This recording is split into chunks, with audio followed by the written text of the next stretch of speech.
Good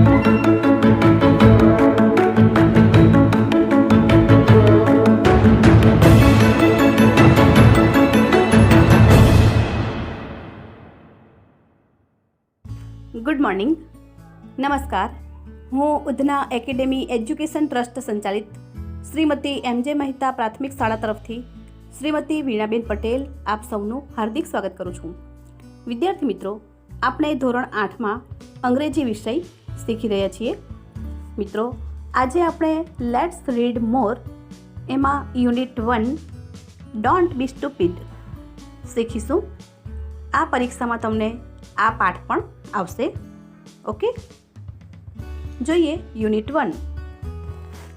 There was a lake in a forest where lived 3 big fishes. Lake એટલે તળાવ, સરોવર કે જંગલમાં એક સરોવર હતું. લેક એટલે સરોવર, ફોરેસ્ટ એટલે જંગલ. જંગલમાં એક સરોવર હતું જેમાં 3 મોટી માછલીઓ રહેતી હતી. બિગ ફિશિસ, મોટી માછલીઓ. They were called clever, lazy and stupid. તેમના નામ ક્લેવર, લેઝી અને સ્ટુપિડ હતા. They were friends. તેઓ બહેનપણીઓ હતી, 3 One day, એક દિવસ, Clever heard some people talking by the side of next to the lake. અહીં સેનોનિમ્સ આપેલો છે. બાય ધ સાઇડ ઓફ એટલે નેક્સ્ટ ટુ, બાજુમાં.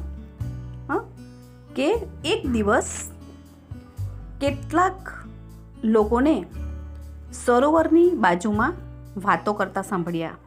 કોણે? ક્લેવરે. ક્લેવર હર્ડ. એક દિવસ ક્લેવરે કેટલાક લોકોને સરોવરની બાજુમાં વાતો કરતા સાંભળ્યા. They were saying, તેઓ કહી રહ્યા હતા, This lake is full of good fish. કે આ સરોવર સારી માછલીઓથી ભરેલું છે. We shall come tomorrow with a big net and catch all the fish. કે ટુમોરો આવતીકાલે, આપણે આવતીકાલે મોટી જાળ લઈને આવીશું. બિગ નેટ, મોટી જાળ માછલી પકડવાની. કે આપણે આવતીકાલે મોટી જાળ લઈને આવીશું અને બધી માછલીઓને પકડી લઈશું. ક્લેવર સેડ ટુ હિમસેલ્ફ. હિમસેલ્ફ એટલે પોતાની જાતને. શું કહે છે? ક્લેવરે સ્વગત કહ્યું, પોતાની જાતને કહ્યું, I must tell my friends what I have heard. કે મેં જે કંઈ સાંભળ્યું છે તે મારે મારી બહેનપણીઓને કહેવું જ જોઈએ. મસ્ટ, ચોક્કસ કહેવું જોઈએ. Our lives are in danger. Leaves એટલે અહીં જીવન, ડેન્જર એટલે જોખમમાં છે. કે આપણું જીવન જોખમમાં છે. In fear of being killed. અહીં જોખમ છે એમના માથે કે એ લોકો બધી માછલીને પકડવાની વાત કરે છે. એટલે ક્લેવર વિચારે છે કે મારે આ વાત મારી બહેનપણીઓને કરવી જ જોઈએ કે આપણો જીવ જોખમમાં છે. We must go far away from here. Far away, at a long distance. દૂર દૂર જતા રહેવું, લાંબા અંતરે જતા રહેવું. કે આપણે અહીંથી ખૂબ જ દૂર ચાલ્યા જવું જોઈએ. આપણે આ તળાવ છોડીને દૂર દૂર ચાલ્યા જવું જોઈએ, એ એની મનમાં વિચારે છે. Will Clever tell this to his friends? શું ક્લેવર આ વાત એની બહેનપણીઓને કહેશે? હા, ચોક્કસ કહેશે. એ લોકો શું કહે છે એના જવાબમાંથી જોઈએ. So Clever went to lazy and stupid and to told them. આથી આ ક્લેવર લેઝી અને સ્ટુપિડ પાસે ગઈ. એન્ડ ટોલ્ડ ધેમ, અને તેમને કહ્યું, my dear friends, we have to leave this lake. કે વહાલા મિત્રો, આપણે આ સરોવર છોડી જવું પડશે. There are some bad men who are planning to catch us. કે કેટલાક દુષ્ટ માણસો, બેડમેન એટલે ખરાબ માણસો, દુષ્ટ માણસો, કેટલાક દુષ્ટ માણસો આપણને પકડી લેવાની યોજના બનાવી રહ્યા છે. We have to go away quickly. Quickly એટલે ઝડપથી. આપણે ખૂબ જ ઝડપથી ચાલ્યા જવું જોઈએ. Now do you think Clever's friends will leave the place. શું ક્લેવરના મિત્રો આ જગ્યા છોડી દેશે? હા, જોઈએ આપણે એ લોકો શું નક્કી કરે છે. But lazy said. પણ લેઝી શું કહે છે? આ ક્લેવર કહે છે બધાને કે આપણે આ સ્થળ છોડીને જલ્દીથી જલ્દી ચાલ્યા જવું જોઈએ, કારણ કે કેટલાક દુષ્ટ માણસો આપણને પકડી લેવાની યોજના બનાવી રહ્યા છે. તો લેઝી શું કહે છે? But lazy said, I have lived here for long and don't want to leave this place. હા, શું કહે છે કે હું તો ઘણા સમયથી અહીં રહું છું અને આ સ્થળ છોડીને જવા માંગતી નથી. I don't want to leave this place. આ સ્થળ છોડીને જવા માંગતી નથી. Don't worry. કોઈ ચિંતા કરવાની જરૂર નથી. I will be safe here. હું અહીં સુરક્ષિત છું. સેફ એટલે સુરક્ષિત. હું અહીં સુરક્ષિત છું. And stupid said. અને સ્ટુપિડ શું કહે છે જુઓ. Big man always make big plans. હા, કે બિગ મેન મોટા માણસો એ શું કરે છે? હંમેશા મોટી યોજનાઓ કરે છે. બિગ પ્લાન્સ એટલે મોટી મોટી યોજનાઓ. કે મોટા માણસો એ મોટી મોટી યોજનાઓ કરે છે. બટ વોટ ધે સે ધે નેવર ડુ. પરંતુ તેઓ જે કહે છે એ કદી પણ કરતા નથી. મોટી મોટી યોજના બનાવે છે, પરંતુ તેઓ જે પણ કહે છે એ કદી કરતા નથી. They talk and talk of this and that. હા, ધીસ એન્ડ ધેટ એટલે શું? કે આ અને તે. કે તેઓ આની અને તેની ખાલી વાતો જ કર્યા કરે છે. ટોક એન્ડ ટોક, ફક્ત વાતો જ કરે છે. બટ વોટ ધે સે ધે નેવર ડુ. પરંતુ તેઓ જે કહે છે એ કદી પણ કરતા નથી. આવું સ્ટુપિડ કહે છે. અને લેઝી પણ ના પાડે છે કે હું તો ઘણા વખતથી અહીં રહું છું, એટલે મારે આ સ્થળ છોડીને જવું નથી. હું તો અહીંયા જ સુરક્ષિત છું, એવું લેઝી કહે છે. અને સ્ટુપિડ અને આવી વાત કરે છે. When Clever heard his friends talk in this way, કે જ્યારે ક્લેવરે તેની બેનપણીઓને આ રીતે વાત કરતા સાંભળી, he became very sad. તે ખૂબ જ દુઃખી થઈ ગઈ. એની બંને બેનપણીઓ એની વાત માનતી નથી, એટલા માટે ક્લેવર ખૂબ જ દુઃખી થઈ જાય છે. He said, તેણે કહ્યું, my dear friends, કે મારા પ્રિય સખીઓ, I don't want our friendship to come to an end. હા, શું કહે છે? કે આપણી ફ્રેન્ડશિપ, આપણી મિત્રતા આમ તૂટી જાય, આપણી મિત્રતાનો આમ અંત આવે એવું હું ઈચ્છતી નથી. So let's all leave this lake as soon as possible. હા, એટલા માટે આપણે બને તેટલી વહેલી તકે આપણે આ સરોવર છોડી જઈએ. હું આપણી મિત્રતાનો અંત લાવવા માગતી નથી. એથી આપણે બને તેટલી વહેલી તકે આપણે આ સરોવર છોડી જઈએ. We can swim to the sea. આપણે તરીને દરિયામાં જઈશું. We shall be safe there. આપણે ત્યાં સુરક્ષિત રહીશું. ત્યાં આપણને કોઈ પકડશે નહીં. આપણે ત્યાં સુરક્ષિત હોઈશું. But lazy and stupid did not want to leave the lake. પરંતુ પેલી લેઝી અને સ્ટુપિડ એ સરોવર છોડી જવા તૈયાર ન હતી. એ લોકો આ સરોવર છોડવા માંગતા ન હતા. So Clever said goodbye to them and swam away. અને તેથી ક્લેવરે તેમને ગુડ બાય કર્યું, આવજો કહ્યું, અને એ તો તરતી તરતી ચાલી ગઈ ત્યાંથી. નેક્સ્ટ મોર્નિંગ બીજી સવારે the man came with big nets and caught all the fish.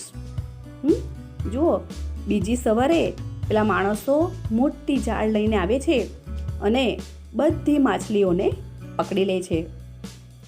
Van lazy was કોટ, જ્યારે લેઝી પકડાઈ જાય છે, હી લે વેરી સ્ટીલ એટલે શું?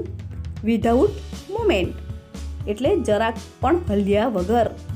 જ્યારે લેઝી પકડાઈ જાય છે એની ઝાડની અંદર, ત્યારે તે એકદમ સ્થિર પડી રહે છે, જરા પણ હલનચલન કરતી નથી. આફ્ટર ઓલ, અને છેવટે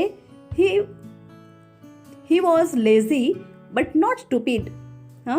કે તે આળસુ તો હતી પણ મૂર્ખ ન હતી. આ જે લેઝી છે એ આળસુ તો હતી પરંતુ મૂર્ખ ન હતી. He did not move at all, એ જરા પણ હલી નહીં, એકદમ સ્થિર, જાણે મૃત્યુ પામી હોય એ રીતે એકદમ પડી રહી. વેન ધ મેન સો હિમ, જ્યારે પેલા માણસોએ તેને જોઈ, they thought him to be dead. તેમણે શું વિચાર્યું? કે તે મરી ગઈ છે, કારણ કે તે બિલકુલ હલતી પણ નહીં હતી. એટલા માટે પેલા માણસને લાગ્યું કે આ માછલી તો મરી ગઈ છે. So they took him out of the net and threw away on the sand. Took him out of એટલે removed from, કે એને દૂર કરવું, ફેંકી દેવું. કે તેમણે શું કર્યું? તેને જાળમાંથી બહાર કાઢી અને રેતીની અંદર ફેંકી દીધી. સેન્ડ એટલે રેતી. તળાવની બાજુમાં જે રેતી હતી એના ઉપર એને ફેંકી દીધી. When nobody was looking at him, Lazy slipped back into water and was safe. અહીં slipped back એટલે went, પાછા ફરવું, અને safe એટલે not in danger. કે when nobody was looking at him, કે જ્યારે કોઈની નજર એના પર ન હતી ત્યારે એ પાછી પાણીમાં સરકી ગઈ. સ્લિપ્ડ બેક, ફરી પાછી પાણીની અંદર સરકી ગઈ અને સુરક્ષિત થઈ ગઈ.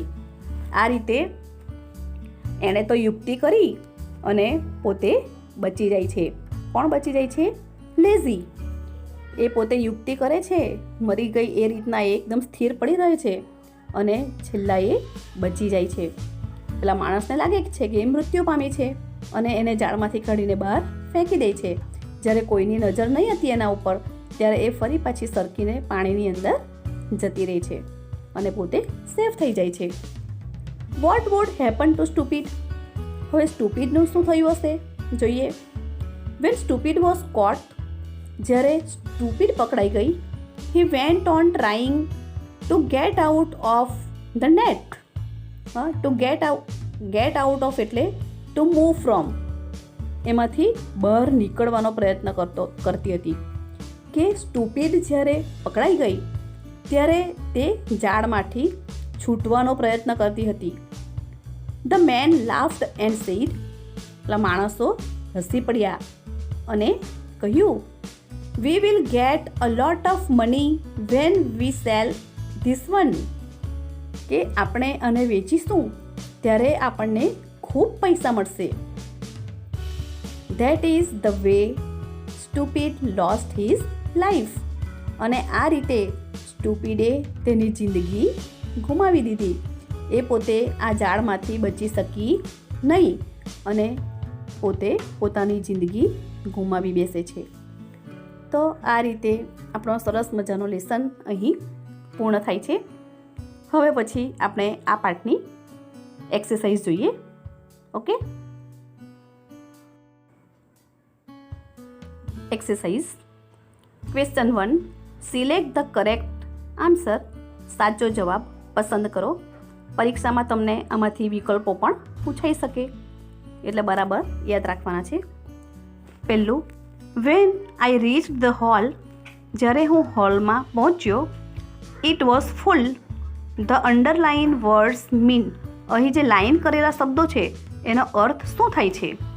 તો it was full means a, all the seats were occupied. બધી સીટો ભરેલી હતી.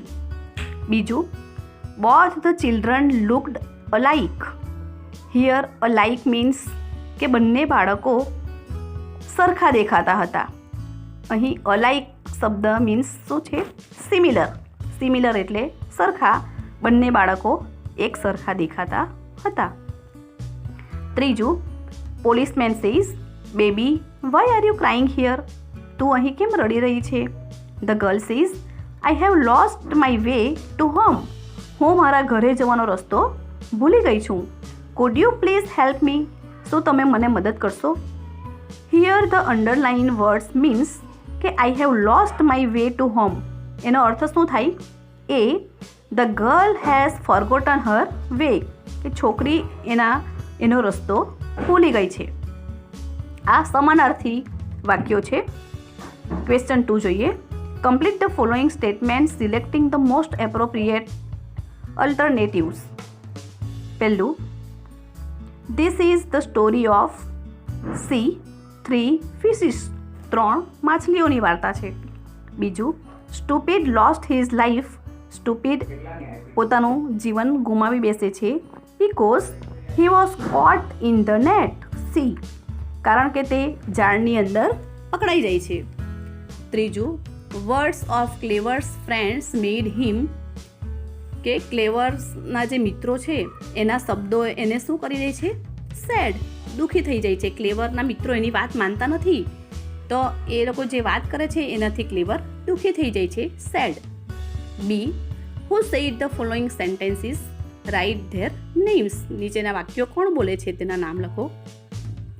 પહેલું, we will get a lot of money.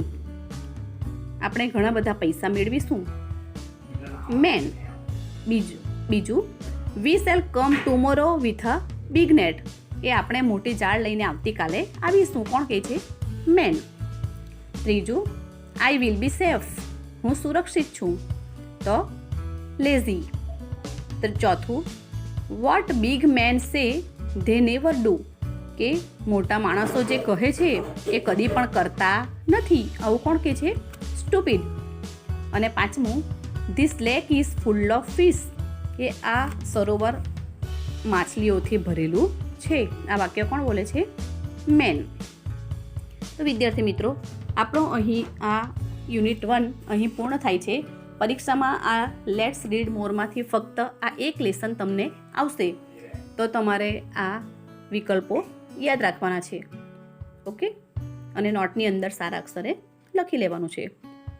Okay, thank you.